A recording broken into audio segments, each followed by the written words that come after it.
सोने की गिरहियों का बंटवारा। एक दिन की बात है।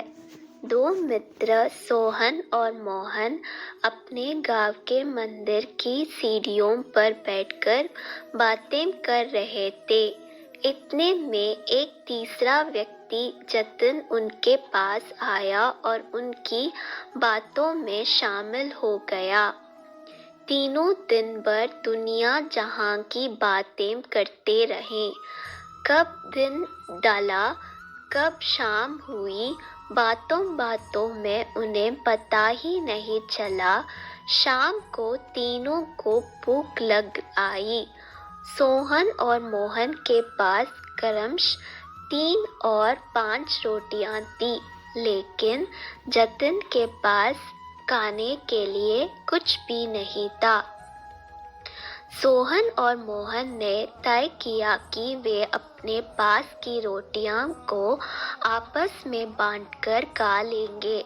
जतिन उनकी बात सुनकर प्रसन्न हो गया, लेकिन समस्या यहाँ खड़ी हो गई कि कुल 8 रोटियों को तीनों में बराबर कैसे बांटा जाए। सोहन इस समस्या का समाधान निकालते हुए बोला, हमारे पास कुल 8 रोटियां हैं। हम इन सभी रोटियों के 3-3 टुकड़े करते हैं। इस तरह हमारे पास कुल 24 टुकड़े हो जाएंगे। उनमें से 8-8 टुकड़े हम तीनों खा लेंगे। मोहन और जतिन को यह बात जांच गई और तीनों ने वैसा ही किया। रोटियां खाने के बाद वे तीनों उसी मंदिर की सीढ़ियों पर सो गए, क्योंकि रात काफी हो चुकी थी। रात में तीनों गहरी नींद में सोए और सीधे अगली सुबह की उठे। सुबह जतिन ने सोहन और मोहन से विदा ली और बोला, मित्र, कल तुम लोगों ने अपनी रोटियां में से तोड़कर मुझे जो टुकड़े दिए, उसकी वजह से मेरी भूख मिट पाई। इसके लिए मैं तुम दोनों का बहुत आभारी हूँ। यह आभार तो मैं कभी चुका नहीं पाऊंगा, लेकिन फिर भी उपहार स्वरूप मैं तुम दोनों को सोने की ये 8 गिनियां देना चाहता हूँ। यह कहकर उसने सोने की 8 गिनियां उन्हें दे दी और विदा लेकर चला गया। सोने की गिनियां पाकर सोहन और मोहन बहुत खुश हुए। उन्हें हाथ में लेकर सोहन मोहन से बोला, आओ मित्र, ये 8 गिनियों आधी आधी बांट ले। तुम 4 गिनी लो और 4 गिनी मैं लेता हूँ। लेकिन मोहन ने ऐसा करने से इनकार कर दिया। वह बोला, ऐसे कैसे? तुम्हारी 3 रोटियां थी और मेरी 5। मेरी रोटियां ज्यादा थी, इसलिए मुझे ज्यादा गिनियां मिलनी चाहिए। तुम 3 गिनी लो और मैं 5 लेता हूँ। इस बात पर दोनों में बहस छोड़ गई।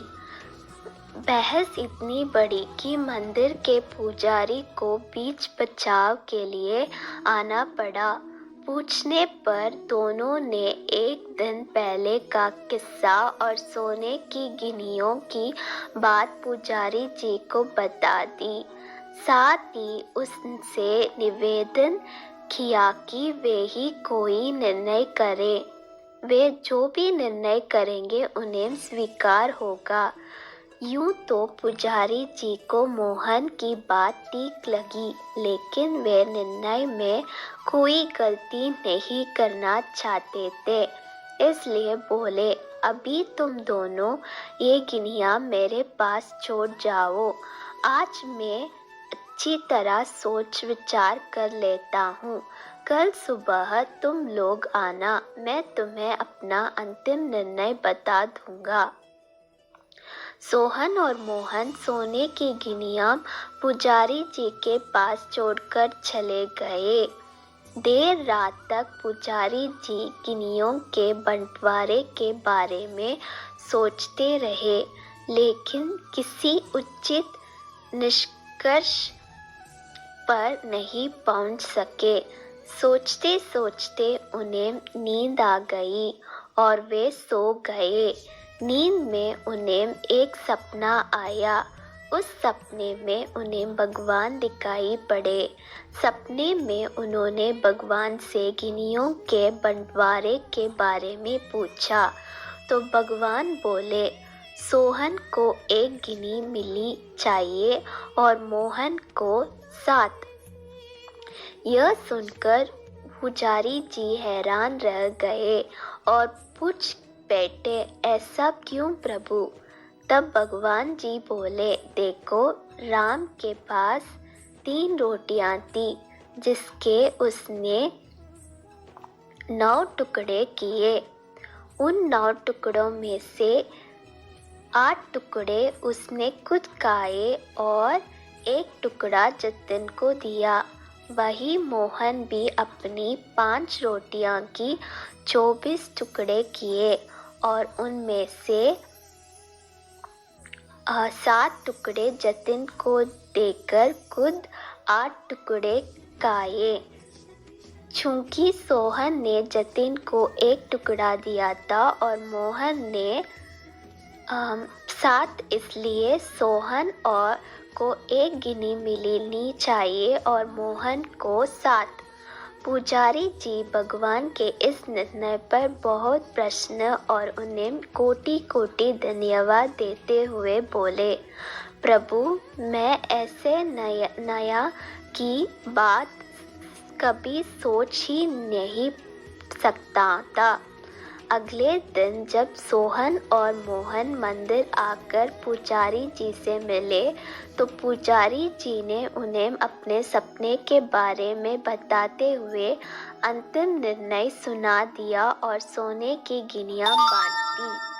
सीख, जीवन में हम जब भी संकट कटे मिटे सब पीरा, जो सुमिरे